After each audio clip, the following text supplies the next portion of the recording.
Hey everyone, I want to come on here real quick and talk about something that's been proposed recently that I think is a mistake. And this might not be popular once again, but what has been proposed in the United States going from a 5-day work week to a 4-day work week. I think it's a mistake. However, I'm going to give you 3 possible kind of hybrid alternatives that could maybe move us from the 5 days we're at now towards the 4, but not quite there. So, of course, this isn't completely linear. But if you think about it, moving from 5 days to 4 days, it's a 20% decrease in man hours and productivity, presumably. Again, maybe not 100% linear, but close. Now, does that mean that everyone is going to take a 20% pay cut? I don't think that's what people want. I think people want their current pay, but they just want to work 4 days a week. Okay, fine.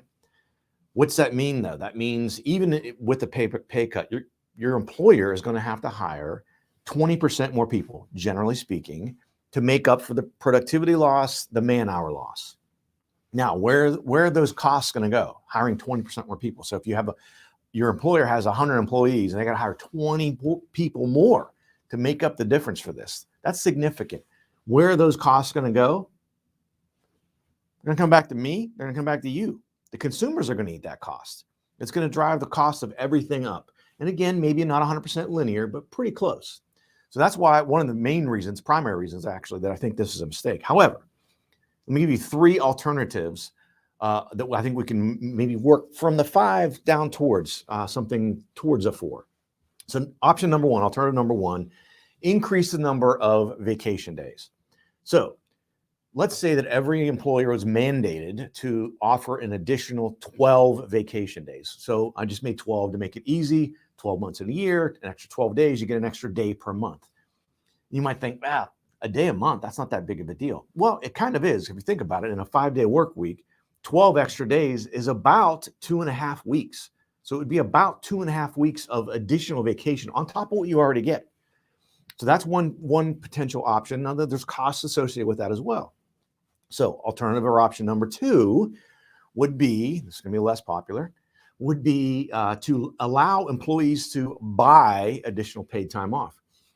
When I worked at a Fortune 15 company, they did this a long time ago where they allowed you to buy up to a certain amount. I think it was, you could buy a week or maybe even up to 2 weeks, or maybe it was half of your allotted vacation time. I can't remember, to basically buy time off. Now, you didn't have to pay for it per se. What they did was you would buy it or pay for it with payroll deductions. So they would say, hey, you're buying this much, you make this much per day. We're just going to take that out of every single pay throughout the year. So it wasn't like some big lump sum. Probably not a popular option, but an option nonetheless, and would give people more time off.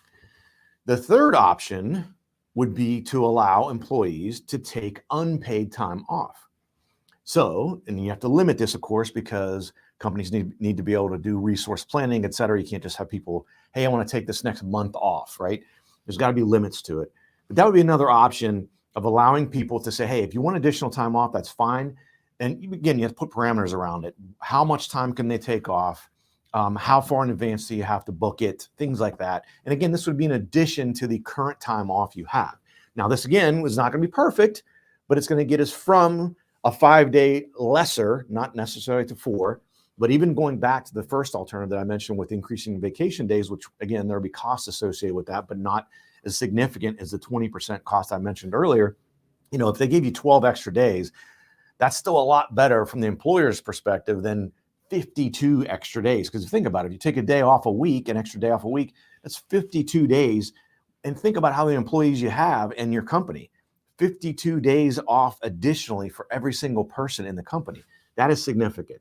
So that is why I think going to a 4-day work week is a mistake. However, 3 alternatives. Would love to hear your thoughts. Please let me know if you think I'm crazy, if you think I'm cuckoo, if you think it's a good idea, or you like one of the alternatives. We'd love to hear your thoughts on that. And we'll look forward to hearing them. Talk to you soon.